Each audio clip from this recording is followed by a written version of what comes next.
Hey guys, we're outside today to read our book today, and the title of this book is Verdi. It's about a snake, and the author is Janelle Cannon, and she's the same author who wrote Stella Luna, our other favorite book. On a small tropical island, the sun rose high above the steamy jungle. A mother python was sending her hatchlings out into the forest the way other mother pythons do. Grow up big and green as the tree's leaves, she called to her little yellow babies as they happily scattered among the trees. But Verdi dawdled. He was proudly eyeing his bright yellow skin. He especially liked the bold stripes that zigzagged down his back. Why the hurry to grow up big and green, he wondered. Maybe some of the older snakes in the jungle could tell him. Verdi ventured into the treetops to look for them. Umbles, Aggie, and Ribbon were lazing on some branches nearby.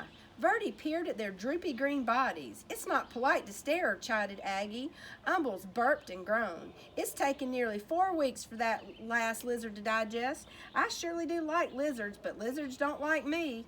"Why don't lizards like you?" asked Verdi. "Don't interrupt," Umbles grumbled. "Dear me," whined Aggie. "If I don't shed soon, this itchy skin will drive me bananas." Verdi tapped a tune with his tail as he waited to speak. "Stop that, Verdi. It makes me nervous," Ribbon complained. "Besides, you'll never grow up to be properly green, always interrupting and constantly fidgeting." Verdi couldn't imagine being in such a hurry to be like them, and he really wanted to keep his sporty stripes. Hoping to find snakes that weren't so boring, Verdi slipped away.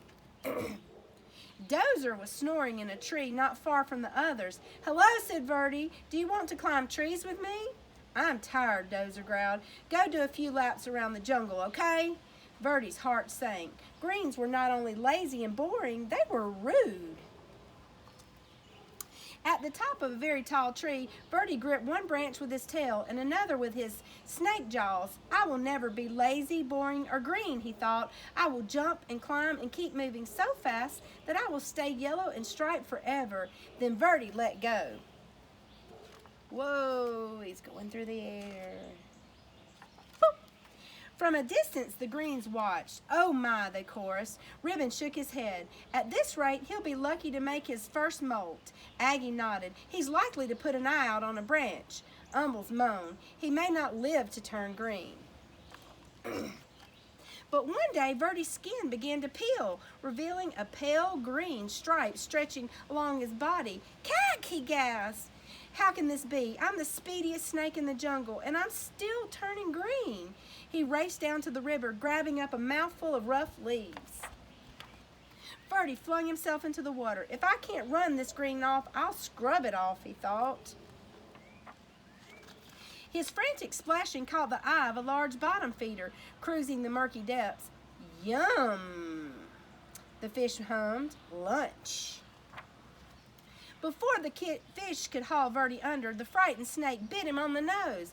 "Apoo!" With a blast of his rubbery lips, the great fish sneezed, sending Verdi into the air. Slapping into the soggy shore, Verdi skidded out of reach. "Phew, that was close," he sputtered. Every inch of his body was covered with wet, gloopy mud. Kind of lumpy, kind of brown. It sure beats being green." He left the mud on. But the soft brown mud dried into a hard gray shell, and Verdi could barely move. If he ever budged, the stuff cracked off in jagged chunks. As each piece fell away, Verdi could see that his body was even greener than before. "This is terrible," cried Verdi. He pictured himself hanging around in droopy loops, itching and complaining and worrying all day like the old greens. He looked up into the sky where the sun blazed a beautiful yellow, just the color he used to be. Then he pulled a vine to the top of the tree. Launching himself from the treetop, Verdi startled a flock of colorful birds. He became dizzy with delight. Sure, the bright sun and this lofty speed would turn him golden again. In his joy, Verdi forgot that he would fall back to earth. Whippity whippity flap from wham! Plummeting through the trees, Verdi landed in a crook sprawled across a log on the forest floor. He couldn't move. "Help!" he croaked. As usual, the greens had been watching Verdi's antics. They moved quickly to where he lay. Didn't we say it would come to this? Umble said, shaking his head.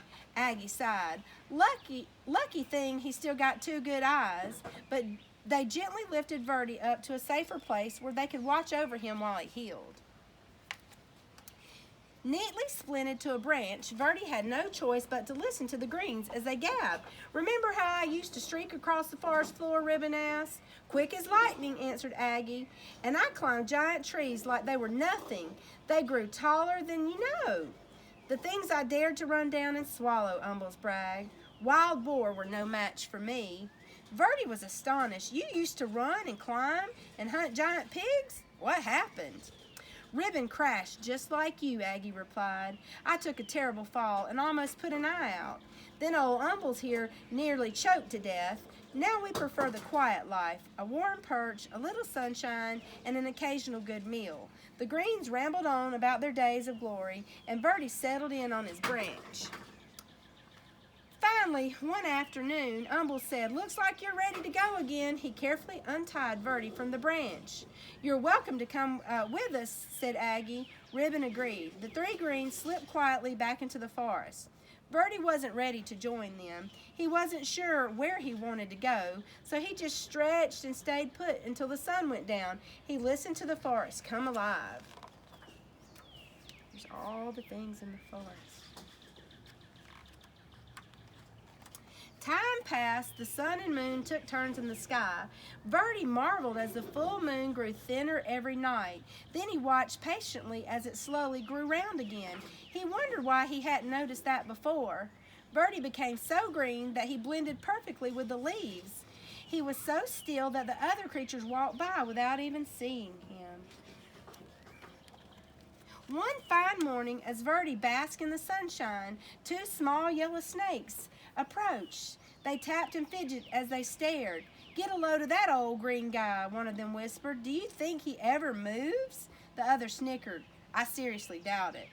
They're just like I used to be, thought Verdi, and I'm now what I was afraid to be. He looked at his big green body and slowly smiled. How would you like to climb trees with me, he asked. With you, the yellows were astounded. I'll even show you my fancy figure eight, Verdi replied, though he was a little worried about putting his eye out. With practice, the three snakes performed the perfect triple figure eight, leaping and looping with his little striped friends. Verdi laughed. I may be big and very green, but I'm still me. And that is the end. No matter how old you get, you can still be you. Bye-bye, guys.